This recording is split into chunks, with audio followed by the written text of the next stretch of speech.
ദൈവനാമത്തിന് മഹത്വം ഉണ്ടാകട്ടെ. ക്രിസ്തയേശുവിൽ എല്ലാവർക്കും എൻ്റെ സ്നേഹവന്ദനം. ഇന്നത്തെ അധ്യായനത്തിനായിട്ട് എടുത്തിരിക്കുന്നത് 1 കൊരിന്ത്യർക്ക് എഴുതിയ ലേഖനം 9-ാമത്തെ അധ്യായം 24 മുതൽ 27 വരെയുള്ള വാക്യങ്ങൾ. 1 കൊരിന്ത്യർ 9 24 മുതൽ 27. ഓട്ടക്കളത്തിൽ ഓടുന്നവർ എല്ലാവരും ഓടുന്നു, എങ്കിലും ഒരുവനെ വിരുദ് പ്രാപിക്കുന്നു എന്ന് അറിയുന്നില്ലയോ? നിങ്ങളും പ്രാപിപ്പാൻ തക്കവണ്ണം ഓടുവിൻ. അംഗം പൊരുതുന്നവരൊക്കെയും സകലത്തിലും വർജനം ആചരിക്കുന്നു. അതോ അവർ വാടുന്ന കിരീടം, നാമും വാടാത്തത് പ്രാപിക്കേണ്ടത് തന്നെ. ക്രിസ്തീയ ജീവിതം ഒരു ഓട്ടമാണ്. നമുക്കറിയാം, ഓട്ടം പണ്ട് മുതലേ ഉള്ളതാണ്. രഥയോട്ടവും അതുപോലെ തന്നെ മത്സരയോട്ടവും ഉണ്ടായിരുന്നു. സങ്കീർത്തനക്കാരനായ ദാവീദ് പറയുന്നത്, ഓട്ടക്കാരൻ സന്തോഷത്തോടു കൂടെ ഓടണമെന്ന് പറഞ്ഞിരിക്കുകയാണ്. സങ്കീർത്തനങ്ങൾ 18:5. അതുപോലെ തന്നെ സഭാപ്രസംഗിയുടെ പുസ്തകം 9-ാമത്തെ അധ്യായം അതിൻ്റെ 11-ാമത്തെ വാക്യം വായിക്കുമ്പോൾ, വേഗതയുള്ളവർ ഓട്ടത്തിലും വീരന്മാർ യുദ്ധത്തിലും നേടുന്നില്ല. നമുക്കറിയാം, ലോകത്തിലെ ഏറ്റവും വലിയ ഓട്ടക്കാരനും ഓട്ടക്കാരികളും ആരാണ്? ഇന്ത്യയുടെ ഒളിമ്പിക് അസോസിയേഷൻ്റെ പ്രസിഡൻ്റായിരിക്കുന്ന PT ഉഷ അറിയപ്പെടുന്നത് പയ്യോളി എക്സ്പ്രസ് എന്നാണ്. അതുപോലെ തന്നെ ലോകത്തിലെ ഏറ്റവും വലിയ ഓട്ടക്കാരനായിരുന്നു ബെൻ ജോൺസൺ. അതുപോലെ തന്നെ നമുക്കറിയാം, നമ്മുടെ സെവന്ത് ഡേ അഡ്വന്റിസ്റ്റ് സഭയിൽ ജോലി ചെയ്യുന്ന നമ്മുടെ മിസ്റ്റർ ആരോഗ്യനാഥ, അദ്ദേഹം ഒരു നല്ലൊരു ഓട്ടക്കാരനാണ്. അദ്ദേഹം ഒരു സെവന്ത് ഡേ അഡ്വന്റിസ്റ്റുകാരനാണ്. അദ്ദേഹം ഇന്ന് ബാംഗ്ലൂർ ലൗറി മെമ്മോറിയൽ സ്കൂളിൽ ഫിസിക്കൽ എഡ്യൂക്കേഷൻ്റെ ഡയറക്ടറായിട്ട് ജോലി ചെയ്യുന്നു. ഈ ഓട്ടക്കാർ എല്ലാവരും നല്ല ഓട്ടം കാഴ്ചവെക്കുന്നതായിട്ട് നമുക്ക് കാണുവാൻ സാധിക്കുന്നു. അതുകൊണ്ടാണ് പൗലോസ് പറയുന്നത്, ഞാൻ നല്ല പോർ പൊരുതു, ഓട്ടം തികച്ചു, വിശ്വാസം കാത്തു, ഇനി നീതിയുടെ കിരീടം എനിക്കായി വെച്ചിരിക്കുന്നു. നമുക്കറിയാം, ഒളിമ്പിക്സിൽ ഉള്ള വിജയികൾക്ക് പണ്ട് കൊടുത്തിരുന്നത് ഒലിവ് ഇല കൊണ്ടുള്ള കിരീടമാണ്. ഈ ഒലിവ് ഇലയുടെ കിരീടത്തിൻ്റെ പ്രത്യേകത എന്താണെന്ന് ചോദിച്ചാൽ, അത് അല്പ ദിവസം കഴിഞ്ഞാൽ അത് വാടിപ്പോകുന്ന കിരീടമാണ്. ഏതെങ്കിലും ഒരു രാജാവോ അല്ലെങ്കിൽ പ്രസിഡൻറ്റോ ഉന്നത പദവിയിലിരിക്കുന്ന ആളുകളോ ഈ കിരീടം നമുക്ക് നൽകുന്നതാണ്. പക്ഷേ ഈ ഒലിവല കൊണ്ടുള്ള ഈ കിരീടം താൽക്കാലികമാണ്. എന്നാൽ വാടാത്ത കിരീടം പ്രാപിക്കണമെന്ന് നമ്മളോട് പൗലോസ് പറയുകയാണ്. അതുകൊണ്ട് എന്നെ കേൾക്കുന്ന പ്രിയപ്പെട്ടവരെ, നാം ഒരു ക്രിസ്തീയ ഓട്ടത്തിലാണ് എന്ന് നാം പ്രത്യേകം മനസ്സിലാക്കേണ്ടതായിട്ട് ഉണ്ട്. ഈ മത്സര ഓട്ടത്തിൽ നമുക്ക് അനേക കാര്യങ്ങൾ ശ്രദ്ധിക്കേണ്ടതായിട്ടുണ്ട്. ഒന്നാമതായിട്ട്, അത് നമ്മുടെ ക്രൈസ്തവ ജീവിതവുമായിട്ട് എപ്രകാരം താരതമ്യം ചെയ്ത് നോക്കിയാൽ നമുക്ക് പഠിക്കുവാൻ സാധിക്കുന്നതാണ്. ഒന്നാമതായിട്ട് നമ്മൾ പറയുമ്പോൾ, നാം നിയമങ്ങൾ പാലിക്കണം. മത്സര ഓട്ടത്തിന് പോകുന്നവർ അതിൻ്റേതായ റൂൾസ് ആൻഡ് റെഗുലേഷൻസ് നമുക്ക് നൽകുന്നതാണ്. അത് നാം പ്രത്യേകമായിട്ട് പാലിക്കേണ്ടിയിരിക്കുന്നു. ക്രിസ്തീയ ഗോളത്തിൽ നമ്മൾ ചിന്തിക്കുമ്പോൾ, സങ്കീർത്തനങ്ങൾ 119:14 പറയുന്നു, നിന്റെ പ്രമാണങ്ങളെ കൃത്യമായി ആചരിക്കേണ്ടതിന് കാണിച്ച് തന്നിരിക്കുന്നു. സഭാപ്രസംഗിയുടെ പുസ്തകം 12-ാമത്തെ അധ്യായം അതിൻ്റെ 13-14 വാക്യങ്ങൾ പറയുന്നു, എല്ലാത്തിൻ്റെ സാരം കേൾക്കുക, ദൈവത്തെ ഭയപ്പെട്ട് അവൻ്റെ കൽപ്പനകളെ പ്രമാണിച്ചു കൊള്ളുക, അതാകുന്നു സകല മനുഷ്യർക്കും വേണ്ടത്. അപ്പോൾ നമ്മൾ ലോകപരമായിട്ട് നമ്മൾ മത്സര ഓട്ടത്തിൽ പങ്കെടുക്കുമ്പോൾ നമ്മൾക്ക് നിയമങ്ങൾ നമ്മൾ പാലിക്കേണ്ടത് അത്യാവശ്യമാണ്. എന്ന് പറഞ്ഞതുപോലെയാണ് ദൈവം നമുക്ക് നൽകിയിരിക്കുന്ന 10 കൽപ്പനകൾ. പുറപ്പാട് പുസ്തകം 20-ാമത്തെ അധ്യായം അതിൻ്റെ 1 മുതൽ 11 വരെയുള്ള വാക്യങ്ങൾ നമുക്ക് തന്നിരിക്കുന്നതായ 10 കൽപ്പനകൾ. ആ 10ഉം നാം പാലിക്കേണ്ടിയിരിക്കുന്നു. 1 മുതൽ 4 വരെയുള്ള കൽപ്പന, ദൈവവും മനുഷ്യനുമായിട്ടുള്ള ബന്ധത്തെക്കുറിച്ചും 5 മുതൽ 10 വരെയുള്ള കൽപ്പനകൾ മനുഷ്യനുമായിട്ടുള്ള ഒരു ബന്ധത്തെയാണ് വളരെയധികം സൂചിപ്പിക്കുന്നത്. അതുകൊണ്ട് ലോകത്തിൽ ഒരു മത്സരയോട്ടത്തിൽ പങ്കെടുക്കുമ്പോൾ നമ്മൾ നിയമങ്ങൾ പാലിക്കുന്നത് പോലെ തന്നെ ക്രൈസ്തവ ജീവിതത്തിൽ നമുക്ക് ദൈവം നൽകിയിരിക്കുന്ന 10 കൽപ്പനകൾ നാം പാലിക്കേണ്ടിയിരിക്കുന്നു. അതിൻ്റെ നിയമങ്ങൾ നമ്മൾ അനുസരിക്കുകയും അത് ആചരിക്കുകയും ചെയ്യേണ്ടതാണ്. അതിൻ്റെ പ്രമാണങ്ങൾ നമ്മൾ അനുസരിച്ച് നടക്കണം. ഗലാത്യർക്ക് എഴുതിയ ലേഖനം 6-ാമത്തെ അധ്യായം അതിൻ്റെ 16-ാമത്തെ വാക്യം ഇപ്രകാരം പറയുന്നു: ഈ പ്രമാണങ്ങൾ അനുസരിച്ച് നടക്കുന്ന ഏവർക്കും ദൈവത്തിൻ്റെയും ഇസ്രായേലിൻ്റെയും കരുണയും സമാധാനവും ഉണ്ടാകുമാറാകട്ടെ. നാം നിയമങ്ങൾ പാലിക്കണം, അതുപോലെ തന്നെ നാം പ്രമാണങ്ങൾ അനുസരിച്ച് നടക്കേണ്ടിയിരിക്കുന്നു. പിന്നെ മത്സരയോട്ടത്തിൽ രണ്ടാമതായിട്ട് നമ്മൾ ശ്രദ്ധിക്കേണ്ടതായ കാര്യം, നാം അഭ്യാസം അല്ലെങ്കിൽ നിരന്തരമായ പരിശീലനം, ഒരു എക്സ്പീരിയൻസ്. നമുക്കറിയാം, നമ്മുടെ ഈ കേരളത്തിൽ അറിയപ്പെടുന്ന പയ്യോളി എക്സ്പ്രസ് ആയ PT ഉഷ പയ്യോളി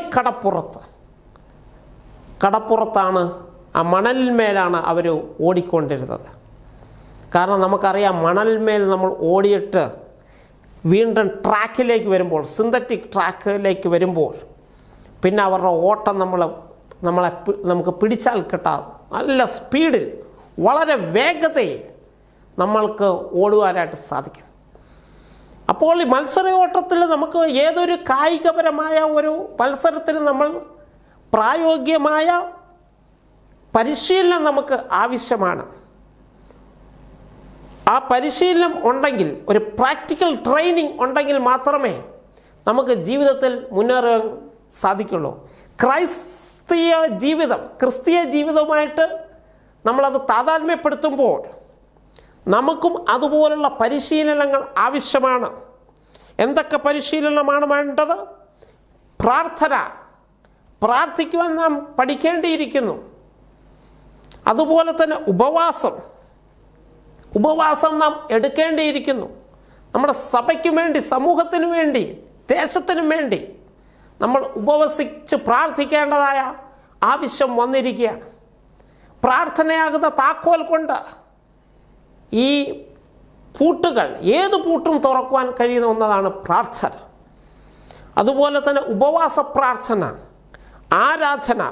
എബ്രായർക്ക് എഴുതിയ ലേഖനം 10-ാമത്തെ അധ്യായം അതിൻ്റെ 24-25 വാക്യങ്ങൾ നമ്മളോട് പറയുന്നത്, നമ്മുടെ സഭായോഗങ്ങളെ നമ്മൾ മുടക്കുവാനായിട്ട് പാടില്ല. നമ്മൾ ഒരിക്കലും സഭായോഗങ്ങൾ മുടക്കരുത് എന്ന് നമ്മളോട് ഉത്ബോധിപ്പിക്കുകയാണ്. അപ്പോൾ നമ്മുടെ ജീവിതത്തിൽ നമുക്ക് നിരന്തരമായ പരിശീലനം നമുക്ക് ആവശ്യമാണ്. അതുപോലെ തന്നെ നിരന്തരമായ വചന പഠനം നമുക്ക് ആവശ്യമാണ്. ക്രൈസ്തവ ലോകത്തിൽ ഇന്ന് ബൈബിൾ നമ്മൾ കൂടുതലായിട്ട് പഠിക്കേണ്ടിയിരിക്കുന്നു. കാരണം ഇത് അന്ത്യകാലത്താണ്. അതുപോലെ തന്നെ മത്സരയോട്ടത്തിൽ നമ്മൾ പ്രത്യേകമായിട്ട് ശ്രദ്ധിക്കേണ്ടതായ കാര്യം, വർജനം ആവശ്യമാണ്. ആത്മസമീപനം നാം പാലിക്കേണ്ടിയിരിക്കുന്നു. നമുക്കെല്ലാവർക്കും അറിയാവുന്ന കാര്യമാണ്, മത്സരയോട്ടത്തിൽ നമ്മൾ പങ്കെടുക്കുമ്പോൾ അതിനൊരു ടെസ്റ്റ് ഉണ്ടാകുന്നതാണ്. ആ പരീക്ഷ എന്തിനാണെന്ന് ചോദിച്ചാൽ, മദ്യം, മയക്കുമരുന്ന്. ഇന്ന് അനേകം പേർ മത്സരയോട്ടത്തിന് പോകുമ്പോൾ അവർ മദ്യവും മയക്കുമരുന്നും ഉപയോഗിക്കുന്നതായിട്ട് കാണാൻ സാധിക്കും. അങ്ങനെയുള്ള ശീലങ്ങൾ ഒന്നും പാടില്ല. ക്രിസ്തീയ ജീവിതത്തിൽ നമ്മൾ ആത്മസമീപനം പാലിക്കണം എന്ന് വിശുദ്ധ വേദപുസ്തകം നമ്മളോട് പറയുന്നു. സദൃശവാക്യം 25-28 അതാണ് നമുക്ക് കാണുവാനായിട്ട് സാധിക്കുന്നത്. പിന്നീട് നാം ശ്രദ്ധിക്കേണ്ടതായ കാര്യം, നമുക്കൊരു ലക്ഷ്യബോധം ഉണ്ടായിരിക്കണം. നമ്മുടേതായ ആ ലക്ഷ്യം എന്ന് പറയുന്നത് 1-ാം സ്ഥാനത്ത് എത്തുക. ഒരു ക്രിസ്തീയ ജീവിതത്തിൽ നമ്മുടെ പ്രധാനപ്പെട്ട ലക്ഷ്യം എന്ന് പറയുന്നത് നിത്യജീവനാണ്. നമ്മുടെ ഏറ്റവും ആത്യന്തികമായ ലക്ഷ്യം നിത്യജീവനാണ്. അത് പ്രാപിക്കുവാനായിട്ട് നാം ഒരുങ്ങേണ്ടതായിട്ട് ഉണ്ട്. എന്നെ കേൾക്കുന്ന പ്രിയപ്പെട്ടവരെ, ഈ കാര്യങ്ങളൊക്കെ നമ്മൾ ഒരു ക്രിസ്തീയ ജീവിതത്തിൽ, ഈ ലോകമാകുന്ന ഈ ഓട്ടത്തിൽ നമ്മൾ പ്രത്യേകം ശ്രദ്ധിക്കേണ്ടിയിരിക്കുന്നു. ക്രിസ്തീയ ഓട്ടത്തിൽ പിന്നീട് നമ്മൾ ശ്രദ്ധിക്കേണ്ടത്, നമുക്ക് ചുറ്റും സാക്ഷികളുടേതായ ഒരു വലിയ സമൂഹം ഉണ്ട്. നമ്മളെ പ്രോത്സാഹിപ്പിക്കുവാനായിട്ട് ഈ ഓട്ടക്കളത്തിൽ ഓടുന്ന ആൾക്കാരെ ചുറ്റുമെന്ന് ആൾക്കാർ കൈയടിച്ച് പ്രോത്സാഹിപ്പിക്കുന്നതായിട്ട് കാണുവാൻ സാധിക്കുന്നു. അതുപോലെ തന്നെയാണ് ക്രിസ്തീയ ജീവിതത്തിൽ ഒരു സാക്ഷികളുടേതായ ഒരു വലിയ സമൂഹം നമുക്ക് ചുറ്റുമുണ്ട്. നമ്മളെ വീക്ഷിക്കുന്നു, നമ്മൾ എങ്ങനെ ക്രൈസ്തവ ജീവിതം നയിക്കുന്നു. അതുകൊണ്ടാണ് മഹാത്മാഗാന്ധി പറഞ്ഞത്, my life is my message. എൻ്റെ ജീവിതമാണ് എൻ്റെ സന്ദേശം. അതുകൊണ്ട് നമ്മുടെ ജീവിതമായിരിക്കണം നമ്മുടെ സന്ദേശം. നമുക്ക് ചുറ്റും ഒരു സാക്ഷികളുടെ സമൂഹം നമുക്ക് ചുറ്റും ഉണ്ട്. അതുപോലെ തന്നെ ഓട്ടക്കളത്തിൽ ഓടുമ്പോൾ നമ്മൾ ശ്രദ്ധിക്കേണ്ടതായ ഒരു പ്രധാനപ്പെട്ട, ഏറ്റവും പരമപ്രധാനമായ ഒരു കാര്യം, ഈ കളത്തിൽ കർത്താവായ യേശു ക്രിസ്തുവിൻ്റെ സാന്നിധ്യം എപ്പോഴും നമുക്ക് ഉണ്ടാകുന്നു. കർത്താവായ യേശു ക്രിസ്തുവിൻ്റെ സാന്നിധ്യം ഉണ്ടെങ്കിൽ മാത്രമേ നമുക്ക് ഈ റേസ് അല്ലെങ്കിൽ ഈ ഓട്ടക്കളം പൂർത്തീകരിക്കുവാനായിട്ട് സാധിക്കുകയുള്ളൂ. നമുക്കറിയാം, അനേക കഥകൾ നമ്മൾ കേട്ടിട്ടുണ്ട്. നമ്മൾ ഒരുപക്ഷെ ചിന്തിക്കുന്നതിന് അപ്പുറം ആണ് ഇന്ന് ലോകം പോയിക്കൊണ്ടിരിക്കുന്നത്. നമുക്കറിയാം, ആമയും മുയലുമുള്ള ആ ഓട്ടപ്പന്തയത്തിൽ എന്താണ് സംഭവിച്ചത്. ആ മുയൽ എത്രയും പെട്ടെന്ന് ഓടി തീർക്കാമെന്ന് പറഞ്ഞ് ഇരുന്നു. പക്ഷേ ആമയാണ് ആ ഓട്ടക്കളത്തിൽ വിജയിക്കുന്നതായിട്ട് നമുക്ക് കാണുവാനായിട്ട് സാധിക്കുന്നത്. എന്നെ കേൾക്കുന്ന പ്രിയപ്പെട്ട സഹോദരി സഹോദരന്മാരെ, ക്രിസ്തീയ ഓട്ടക്കളത്തിൽ നമുക്ക് ചില പ്രത്യേകതകളുണ്ട്. ഒളിമ്പിക്സിൽ നമ്മൾ പങ്കെടുക്കുമ്പോൾ അവിടെ ഏറ്റവും നല്ലതായിട്ട് ഓടുന്ന വ്യക്തിക്ക് മാത്രമേ സമ്മാനം ലഭിക്കുകയുള്ളൂ. പക്ഷേ ക്രിസ്തീയ ഓട്ടത്തിൽ നമ്മൾ ഓടുന്ന എല്ലാവർക്കും സമ്മാനമുണ്ട്. ഒളിമ്പിക്സിൽ ഒരാൾക്ക് മാത്രം സമ്മാനം, പക്ഷേ ക്രിസ്തീയ ഓട്ടക്കളത്തിൽ എല്ലാവർക്കും സമ്മാനമുണ്ട്. ഒളിമ്പിക്സിൽ നമുക്ക് നേടുന്നത്, അവർ തരുന്ന കിരീടം അത് വാടുന്ന കിരീടമാണ്. പക്ഷേ ക്രിസ്തീയ ഓട്ടക്കളത്തിൽ നമ്മൾ ഓടുമ്പോൾ നമുക്ക് ലഭിക്കുന്നത് വാടാത്ത കിരീടമാണ്. അത് എന്നെന്നും നിലനിൽക്കുന്ന ഒരു കിരീടമാണ്. ഈ കിരീടത്തിൻ്റെ പ്രത്യേകതകൾ എന്താണെന്ന് ചോദിച്ചാൽ, 3 തരം കിരീടമാണ് നമുക്ക് ഓരോരുത്തർക്കും ലഭിക്കുവാനായിട്ട് പോകുന്നത്. അതേതൊക്കെയാണെന്ന് ചോദിച്ചാൽ, ഒന്ന് നമുക്ക് ജീവകിരീടമാണ്. യാക്കോബിൻ്റെ ലേഖനം 1-ാമത്തെ അധ്യായം അതിൻ്റെ 12-ാമത്തെ വാക്യം വായിക്കുമ്പോൾ നമുക്ക് ലഭിക്കുന്നത് ജീവകിരീടമാണ്. രണ്ടാമതായിട്ട് നമുക്ക് ലഭിക്കാൻ പോകുന്ന കിരീടമെന്ന് ചോദിച്ചാൽ അത് നീതിക്കായുള്ള കിരീടമാണ്. 2 തിമോഥെയോസ് 4:8 പറയുന്നത് നമുക്ക് നീതിക്കായുള്ള കിരീടം. മൂന്നാമത്തെ നമുക്ക് ലഭിക്കുന്ന കിരീടം തേജസ്സിൻ്റെ വാടാത്ത കിരീടം നാം പ്രാപിക്കും. 1 പത്രോസിൻ്റെ ലേഖനം 5-ാമത്തെ അധ്യായം അതിൻ്റെ 4-ാമത്തെ വാക്യം വായിക്കുമ്പോൾ നമുക്ക് ലഭിക്കാൻ പോകുന്നത് തേജസ്സിൻ്റെ വാടാത്ത കിരീടമാണ് നമുക്ക് ലഭിക്കുവാൻ പോകുന്നത്. ആകയാൽ നമുക്ക് ലക്ഷ്യബോധത്തോടു കൂടി നമുക്ക് ഓടാം. നീതിപതിയായ നമ്മുടെ ദൈവം നമുക്കൊരു വാടാത്ത കിരീടം നമുക്ക് നൽകും.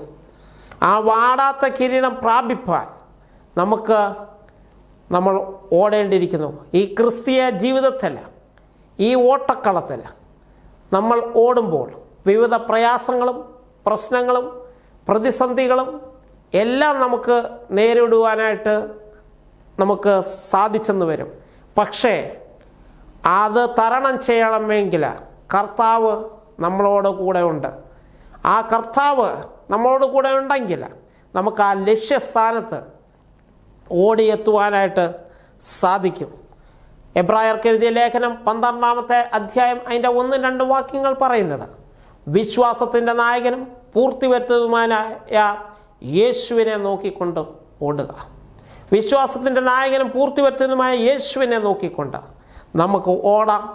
ഈ ക്രിസ്തീയ ജീവിതത്തിൽ നമുക്ക് ഓടി ആ വാടാത്ത കിരീടം, ആ നീതിയായുള്ള കിരീടം, അതുപോലെ തന്നെ ആ ലക്ഷ്യസ്ഥാനത്ത് എത്തിച്ചേരാം. ആ നിത്യജീവനെ നമുക്ക് അവകാശമാക്കുവാം. അതിനായിട്ട് ഈ വേദഭാഗങ്ങൾ നമ്മളെ ഓരോരുത്തരെയും സഹായിക്കുമാറാകട്ടെ. അതിനായിട്ട് ദൈവം നമ്മളെ ഓരോരുത്തരെയും അനുഗ്രഹിക്കട്ടെ. ഈ വചനം ശ്രവിക്കുന്ന ഓരോരുത്തരെയും നമ്മളെ ഓരോരുത്തരെയും സഹായിക്കുമാറാകട്ടെ എന്ന് പറഞ്ഞുകൊണ്ട് ഞാൻ എൻ്റെ കർത്തവ്യത്തിൽ നിന്ന് വിരമിക്കുന്നു. ദൈവം നമ്മളെ ഓരോരുത്തരെയും അനുഗ്രഹിക്കുമാറാകട്ടെ. ആമേൻ.